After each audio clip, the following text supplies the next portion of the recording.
Yeah, now, it's 2:06, we got 4 minutes, and might as well make a very, very kind introduction for our first speaker of the Sunday here at the Packet Hacking Village speaker workshops.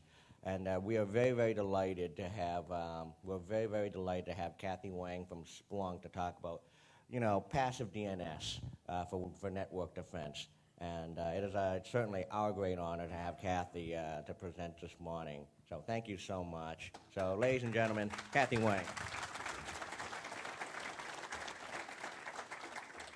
Thank you so much. Thank you. Thank you. I'm just going to take a picture real quick.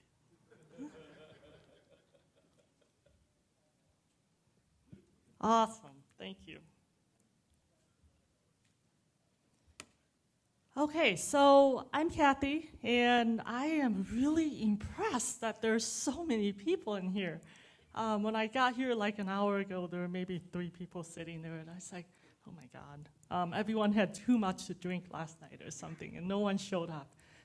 So this is really awesome. And I'm here to talk to you. This is a slightly different title than what's on the announcements, but rest assured, it's the same talk.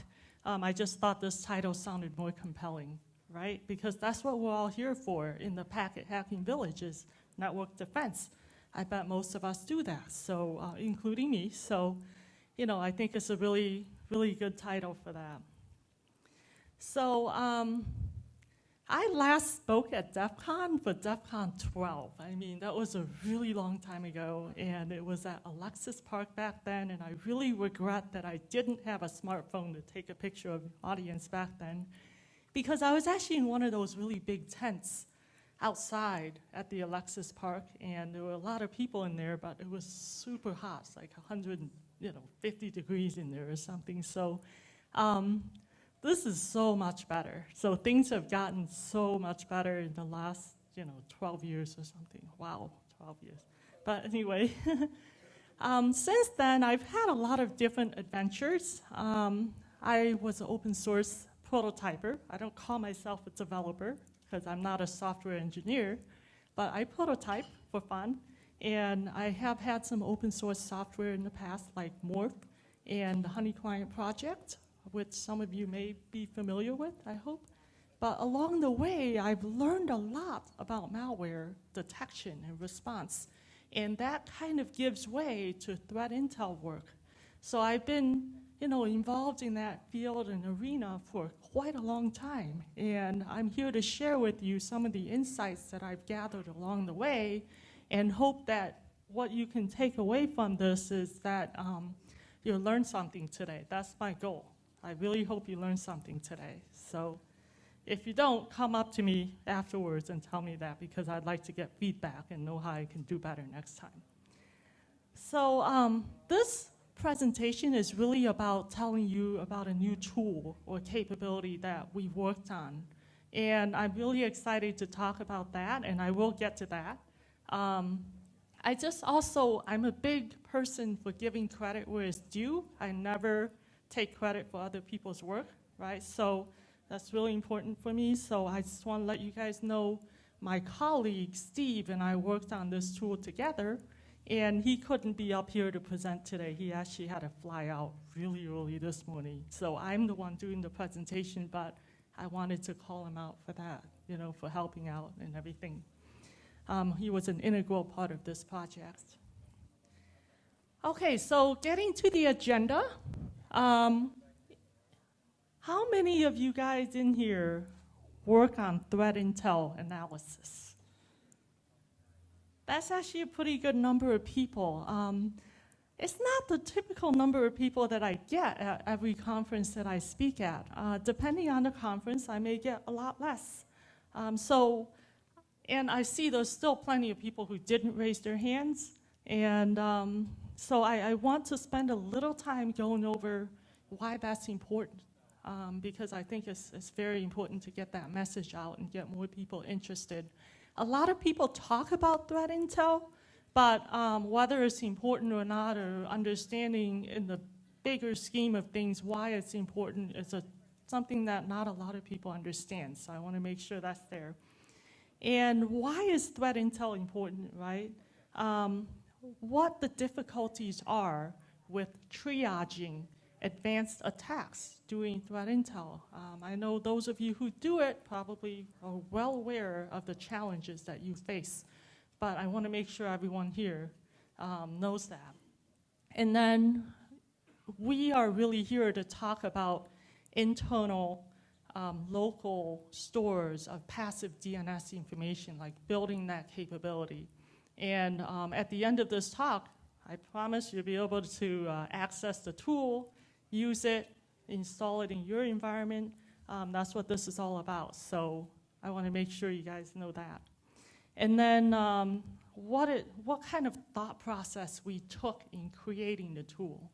I did a lot of that, the design of the workflow and how to get people to be able to triage through important pieces of data very quickly, because I have that kind of background. I have the security operations analyst background, so I did a lot of that kind of work.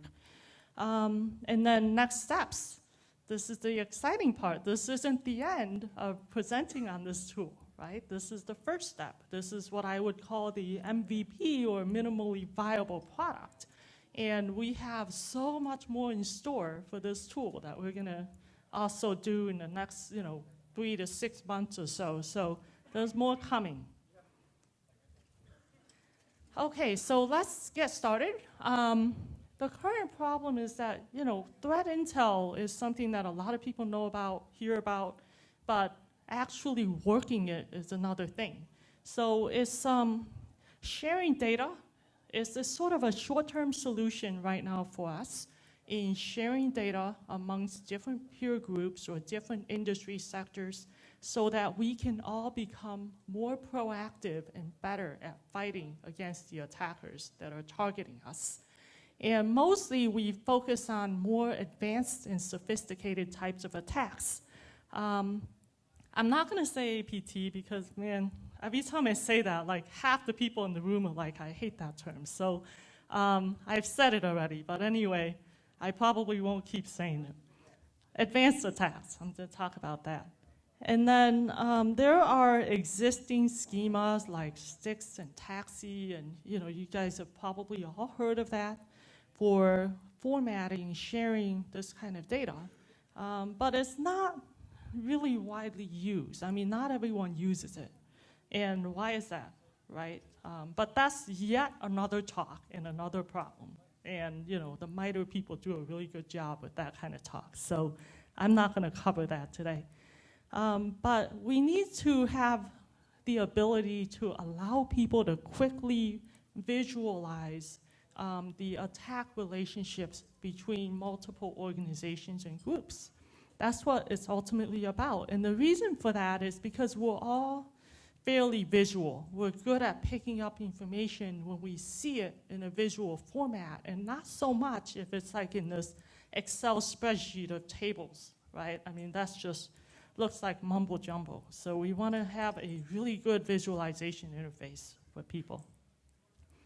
And threat intel is important. I know this is DBIR. If you haven't read DBIR, please do. It's a really good report that's released by Verizon every year. And it's covers things pretty well from a threat landscape perspective.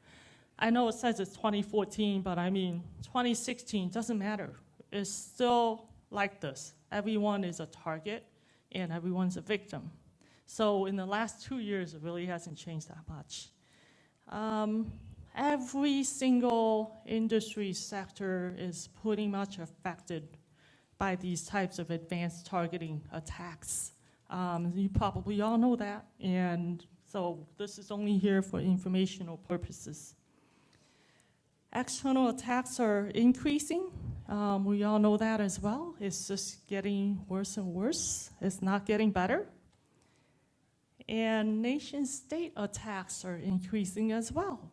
There's a lot of interest in grabbing intellectual property and finding out what's next, right? So if you work in tech, your company's probably already targeted or been targeted. So is very relevant to pretty much all of us here.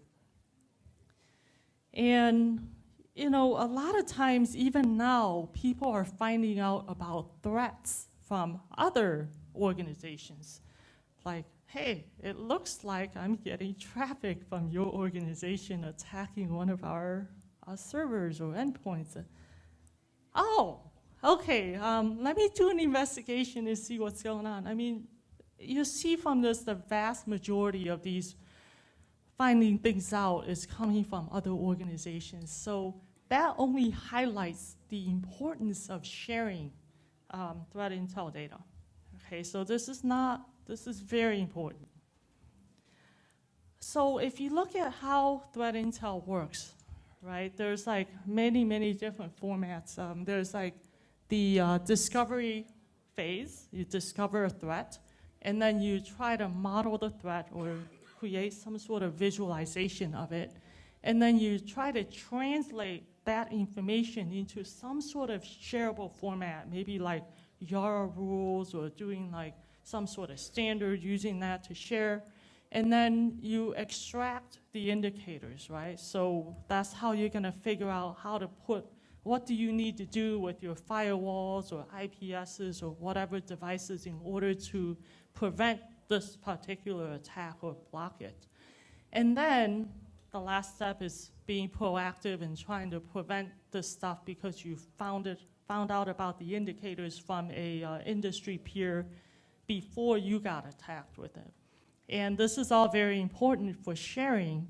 And we all know that these advanced threat actors tend to attack in campaigns. So that means that they're like, okay, next month we're going to target high-tech sector. After that, law firms. After that, educational entities, you know. So they tend to do things that way, so it's very helpful to share that data.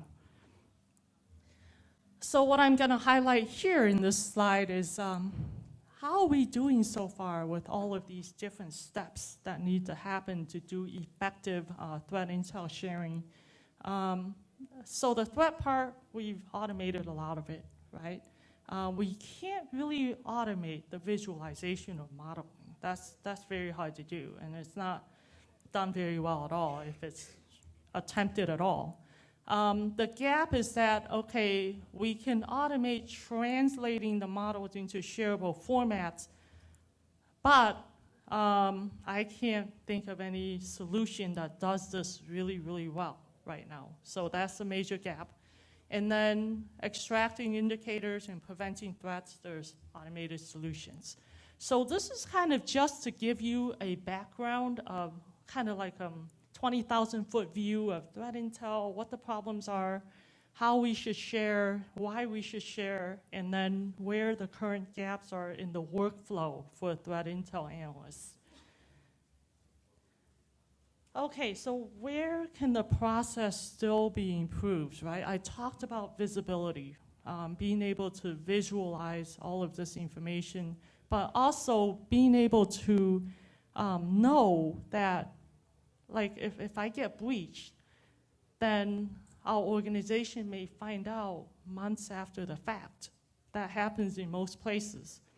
And then when you do that, you find out you've been breached, your IR people then try to investigate the breach and see, you know, try to build this table of when it happened, what were the artifacts, what were the TTPs that were used, all that, right? So in building that, it helps for them to have a better visibility of malicious domains. And by that, I mean that these malicious domains are quite ephemeral, right? They go away very quickly, and then they register new domains, the attackers do, and then proceed from there. So months after the attack happens, you may not be able to find the information about that particular malicious domain that you saw evidence of in your network. So what can we do about that? That's what this talk is really about. I'm not going to be talking about automation, visualization, modeling of threats, or sharing. Those are all, believe me, those are like individual talk tracks for each of those. We don't have enough time to cover all that today. So why do people use passive DNS for threat intel? So as I mentioned, malicious domains are very ephemeral. They go away very quickly.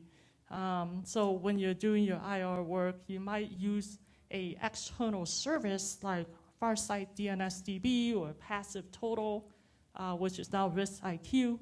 But when you're using these services, I've encountered, for example, trying to look up a particular domain and then not being able to get any results with that.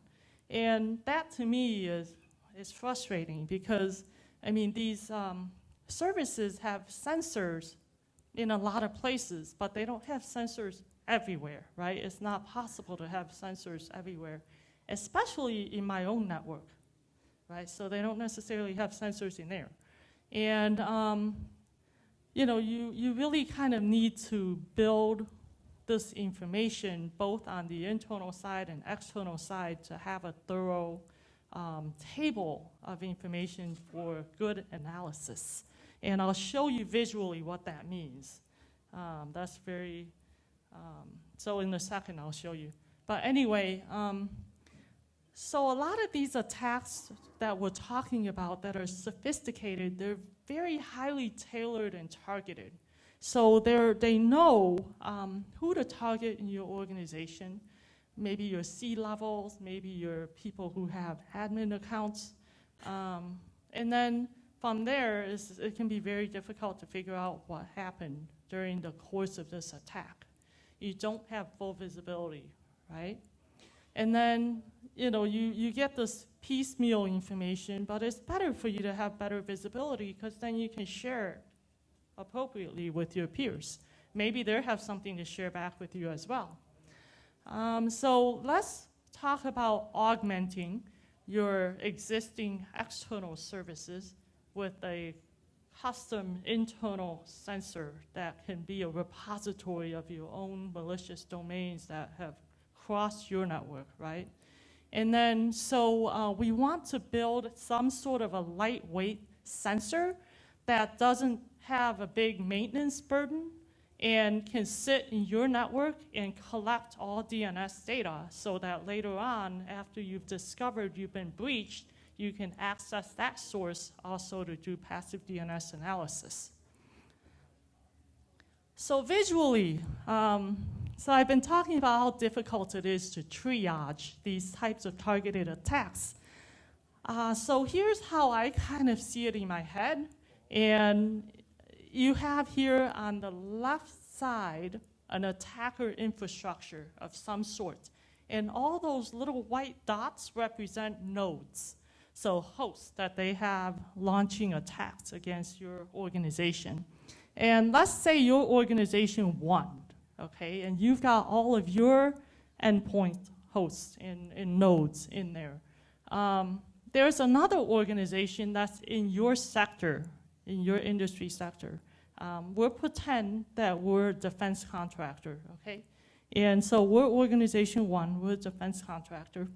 And then org 2 is another defense contractor that we like to share threat intel information with, collaborate. So this attacker has launched a series of attacks from their infrastructure against us. However, the public DNS sensors like Farsight and Passive Total, they have partial visibility of the attacks that were launched against us, which is represented by all the red arrows, right? And so what we want is that yellow ring over there, which kind of is our local lightweight sensor. So we see all incoming traffic from the attacker infrastructure because it sits on our network. Okay, so so we no longer only have partial visibility, but we have full visibility. However, this is not to say that we're trying to replace external sensors. Those are still important. And you really need both to have complete visibility is what I'm saying. And the reason for that is look where they are. They're able to see one attack in particular going across to both your organization and organization 2. So now you know that this may have been some sort of a targeted campaign that was launched against defense contractors, including you and your peer. So, I mean, this is really, really good stuff to know. You wouldn't want to just have partial visibility in this case, right? So let me show you what I mean by building a table, right, of this kind of stuff. So as an analyst, I've got on the left side a public passive DNS sensor table, and on the right side, I've got a local or private passive DNS sensor table. And so here's what I see. I'm, a defense contractor. I see on the right side, okay, these are all the different malicious domains. And by the way, these are actual malicious domains, so don't go there. This is what I see so far. And then over looking at the external sensor information, I see defense contractor 2. I see that they have the same malicious domain attacking, and I also have that on my local. So that's like really, really good information that I don't see a lot of places putting together right now.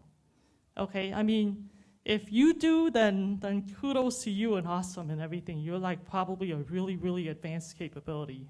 Okay, but most places, I'm not seeing that level of visibility, of knowledge of what's going on. So this is another representation of the visualization that I showed you earlier, but with all the different domains that I put in the table before identified here. This is what you want to build. Seriously, you've got to build this level of information to do good analysis and share data. And just to give a little bit more insight, and you may be thinking, okay, but this is only like one attack, so what, right? However, I will let you know that I've been studying malware for a long time. And for the advanced malware, you're gonna have like a multi-stage kind of attack. You're not gonna have just one and done kind of thing. Okay, so from a compromised endpoint host perspective, all these things may have happened, right, on the right side. The compromised endpoint host first went to a website, like CNN.com, some sort of popular website that's allowed by all web proxies in the organization. And then these ads rendered when they went to the page, the landing page. Ad 1, fine, okay. Ad 2 happens to have malware embedded in it. So, and they're using a browser like IE or whatever that's vulnerable to that particular embedded malware in Ad 2. So then they get a drive-by malware compromise from doing that. Now, some exploit server, does their infection, persistence, callback phase, right? They start talking to this exploit server. And then at that point, additional payloads are sent over, right? So maybe payload 2, and then they communicate with some sort of command and control server. This is like, multi-pronged, multi-stage type of attack. And when that happens, you may have external sensors that you can access that will show you some of these actions or that have occurred, but you won't have all of them. Okay, so this is where having your own internal sensor really gives you an added visibility advantage. I hope I've been making this really clear. That was kind of the point of all these charts. So now that I've made that clear, let me move on.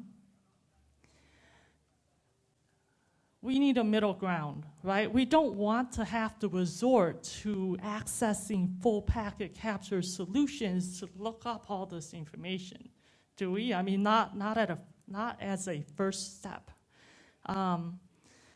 It's very heavyweight. It costs a lot of money to deploy like a full packet capture solution.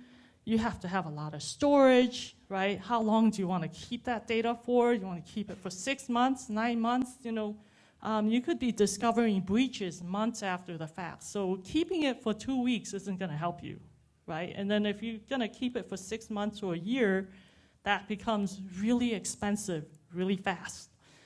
So you want to, and it also takes a long time to figure out, like, what exactly am I looking for in the full packet captures that I have? Like, within minutes, you could be collecting, you know, hundreds of thousands of packets, right, in your network, and where do you start? It's just really hard to narrow down the search criteria.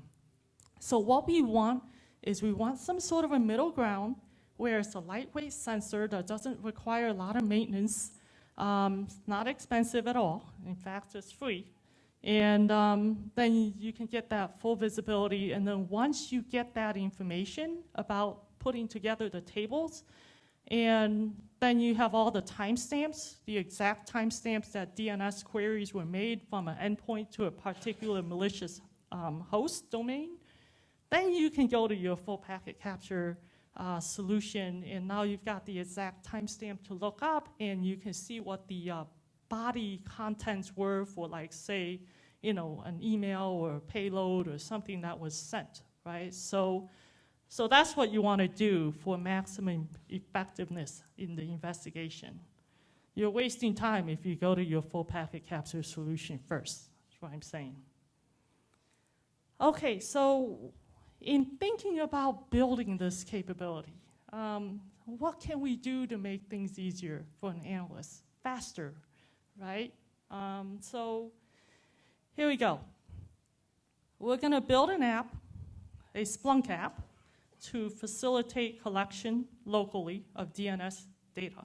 And, you know, I think I've already convinced you why we need this, right? So I'm not going to do it again. So to give you additional visibility, that's the whole point. And before we go down with the inputs and outputs of this capability, I want to just briefly talk about Splunk Stream, which is also a free app, which you're going to need to install on the free Splunk Enterprise trial license or free install. So the only thing is that you're limited to 500 megs per day if it's free. But if you're like a researcher and you're looking at all this stuff, it's very helpful for that. So Stream is basically an app that runs on top of Splunk Enterprise and does collection of network, right? So network traffic. And that means that it collects DNS traffic as well. And so that's the app that we're leveraging to build this local passive DNS capability on top of. So what kind of inputs go into our capability for passive DNS analysis? DNS-specific packet captures from Stream. And by the way, Stream doesn't do full packet capture. It's more like NetFlow type traffic being captured. So, but that's all we need in this case. That's what makes it more lightweight. And then the output of our capability is a series of dashboards or tables that analysts can quickly drill down through. And I'll show you screenshots of all of that in a minute. But quickly drill down to find out what timestamps and what internal IP address reached out to a particular malicious domain, and then proceed with investigating how many queries did they make, right? And when did they make those queries? So that's how you know, that's the point of where you do your investigation into finding out more about this particular scenario or story for your investigation. So here's the assuming starting point that we have. We have an analyst who's looking at a lot of timestamps, some amount of internal IP addresses that are reaching out to external DNS domains that are blacklisted, and then their external IPs, right? Well, I don't know about you guys as an analyst, but for me, that's a lot of information to take in. Just, I mean, this is obviously just a sample short table, but I could be looking at a really long table with all these different IP addresses and domains. What the heck do I do with that next, right? So there's a lot of information for a human being to process manually. So here's what we want to do. We want to have the ability to allow people to say, hey, all of this stuff has been collapsed down so that you can see it in this kind of a view. There's a domain, there's IP of the DNS for that domain, and then there's count of unique client IPs. So in this case, with the red circle around it, there were 3 internal hosts that reached out to that domain during that start time and until that end time. So we're going to build this kind of information. And once I click on the 3, what it's going to do is it's going to drill down further, and this literally takes like a second to happen, right? And then you'll see here are the 3 internal IP addresses that reached out to that particular domain. And here were the counts of DNS requests that were made, and that's the start time and the end time that was done. And then let's say we decide to click on the 2 in the table to look at what happened there. This is what you see next. External IPs, internal IPs, exact timestamps of when that query was made, and the external DNS information. So now you've got within seconds this information spelled out for you so you can continue doing your investigation. So that's our goal here, is to make it that much easier for you to triage this information. So I'm at DEF CON. I'm not going to do like a live demo and turn on my networking on my computer. I'm just paranoid. So what I did was I accessed all the screenshots, right? Ran it, took screenshots, put it on here so you can see what we got in there. So it's not a live demo, but it's like a screenshot demo. So in this case, we were, obviously the quality of your data is gonna be your own environment, whatever blacklisted domains and stuff you wanna put in there. But we were using open source ones like Google Safe Browsing and other open source. So here you can see that there's a particular domain that's malicious that has 8 queries made. A distinct client made that query. And when we drill down from there, click on the domain, this is what we see next. That's the domain, number of queries made, and then there's some visualization there for the time flow of this information.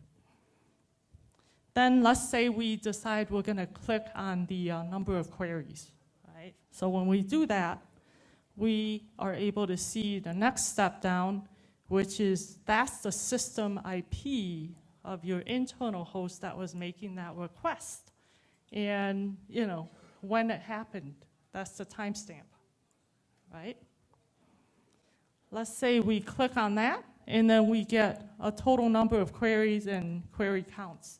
So this capability is about helping an analyst triage as quickly as possible. And all of these different clicks and dashboard displays were done within seconds. I mean, it's just like less than 30 seconds to just drill through. All right, so that hopefully would have saved you a lot of time, right, from having to look at all this stuff manually and find things. And then here's the final drill down information level. So you'll see the number of queries, first seen, last seen timestamps, and then you'll see the domain and the internal host IP address. So, have at it at that point, do your internal investigation, access your full packet capture solution, whatever you need to do to do your incident response analysis. But this step has been made easier for you. So what are we going to do next with this, right? So we have, okay, future things. As I said, this is a MVP, minimally viable product. This is our first step to make that easier for you. What do we want to do next? Well, for those of you who have access to external sensor subscriptions like Farsight, DNSDB, or Passive Total, one of those solutions, we're actually in process of integrating with Farsight now with this tool.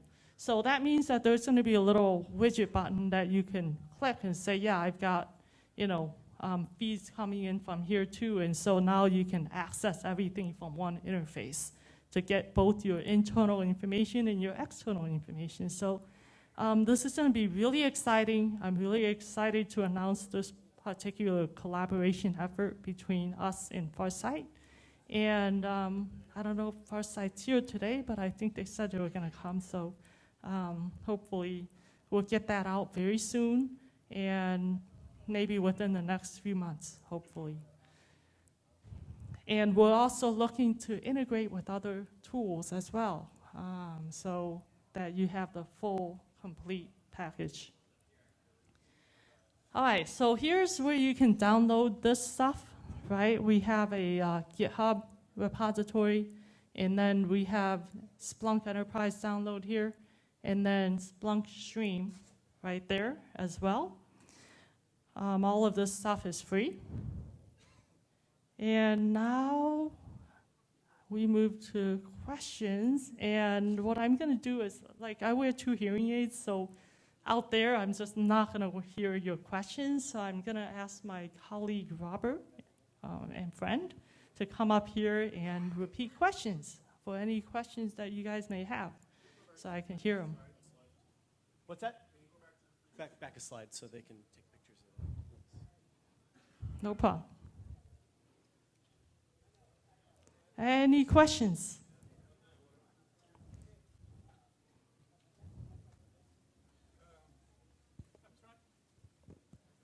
Yeah, sure.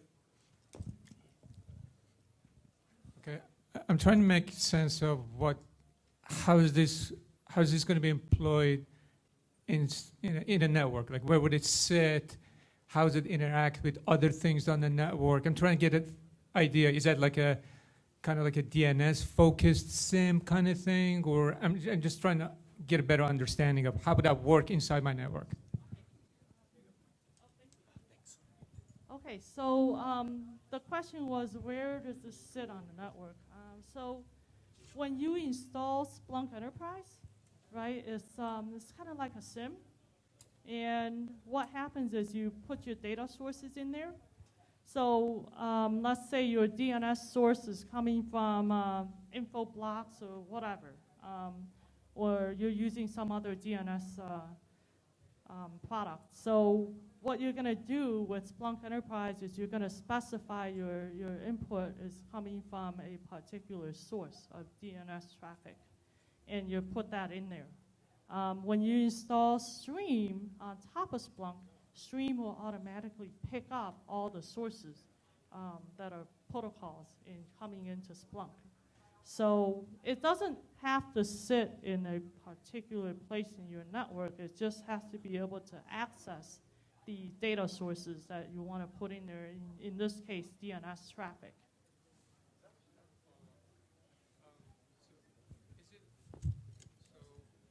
In order to deploy this, so I have to have some kind of Splunk as my SIM. So let's say I have something else.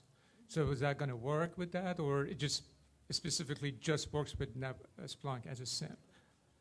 So if you have something else, then Stream is probably not going to install on top of that. Okay, so that's going to be, kind of a moot thing. What you might want to do then, if you have something else, is have that export into Splunk Enterprise, which you can install, and then install Stream on top of that. And then this local passive DNS capability on top of that. So, any other questions? That was a good question, by the way.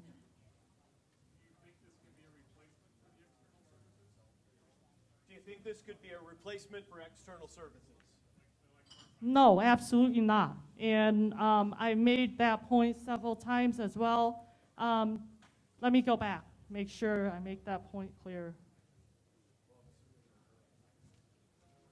Okay, here, this is a good one. And the reason why this is not a replacement for external services is if you look at this diagram here, you can see that as an analyst, a threat intel analyst, I'm building together a table of what happened here with the attack. And by only using the internal sensors, I will miss the fact that in this example, that attack node also targeted another organization which I share threat intel information with. So as an analyst, threat intel analyst who's hoping to triage this information and visualize all of the TTPs for the attacker, I would miss that. And that's actually a major point that I need to know, because one of the things we always want to know is, are they attacking in campaigns, and are they targeting other people in our industry sector? You would totally not get that. Any other questions? So if I have a passive DNS installed locally in my organization, and if I'm collecting this data, is there a way for me to send that data out to a local repo somewhere else, create a blacklist, and that's shared across the industry where people can just download that information and continuously update it? Is there anything in the works like that? So currently, there's not an easy way to do that, but that's definitely something we're going to implement in the near future. So look for it. It'll be there.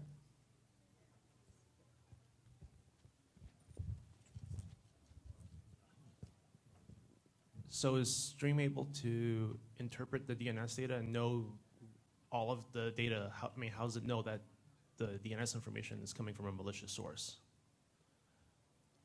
Or is everything malicious when Stream gets it and logs it? I'm not sure I totally understood that. Can you repeat it? So there's put it multiple quiet. DNS entries coming in, right? So from good sources and from bad sources. Is Stream able to interpret that somehow and know which ones are bad, which ones are good? Or is that from a Splunk functionality perspective that's giving you that information?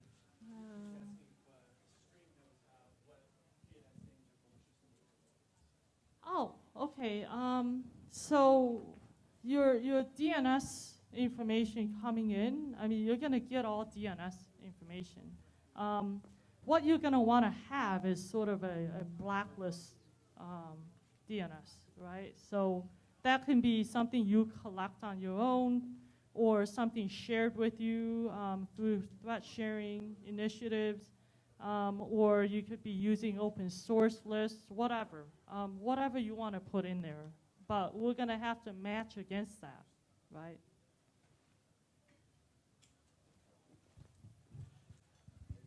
A couple of the questions that were covered earlier. Disclosure, I'm also a Splunker. The way we deploy Stream is very flexible, similar to other software packet capture agents. You can use a TAP. I've worked with companies that have deployed Stream directly on their Active Directory servers to generate passive DNS data. The fastest I've done that is covering about 2,500 servers in the course of about 45 minutes. So it's a very fast, agile type of deployment, which is separate from the actual Splunk Enterprise server. The other question was, where can that data go? Because it's a search and reporting function of Splunk Enterprise, you can take that summary data and ship it into any other platform you want. So that's a little bit of the sky's the limit, be imaginative, above and beyond the very creative work that Kathy's been doing here. Thank you, Ryan. That's really awesome. Thanks. Any other questions? Oh, a couple more back there.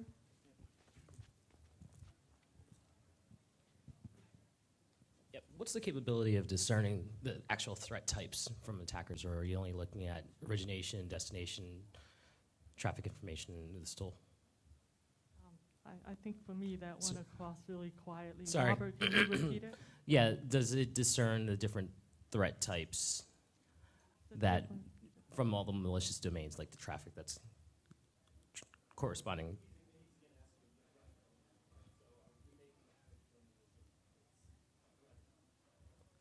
Oh, so this isn't about fixing a threat, right? Yeah. This is, that's what you're asking?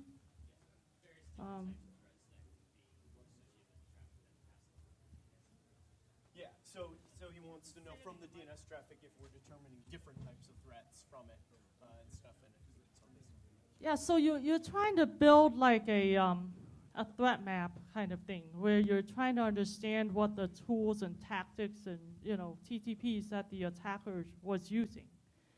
So obviously, the more you know about the different points of attack and what was done, you're going to have to get additional visibility after you triage this information with a full packet capture solution or some other more complete gathering tool, right? So that's the only way you're going to get that full picture of, like, if someone sent across a particular payload, you may see that with threat intel information, the malicious domain and all that. But if you want to know, like, what was in the content of the payload, right, then you're going to have to access a full packet capture solution, which will have that information in it. But regardless of the attack type, if it's using a malicious domain, that's what we're trying to pick up on, right? Is some sort of lookups to something that's malicious based on your threat intel.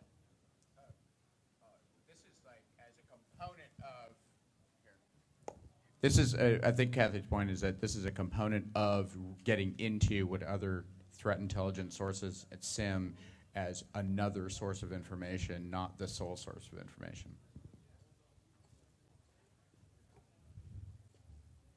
Any other questions? Okay, well, thank you so much for your time, and I think you guys are the enterprising bunch here on a Sunday morning, so you guys are awesome. Thanks.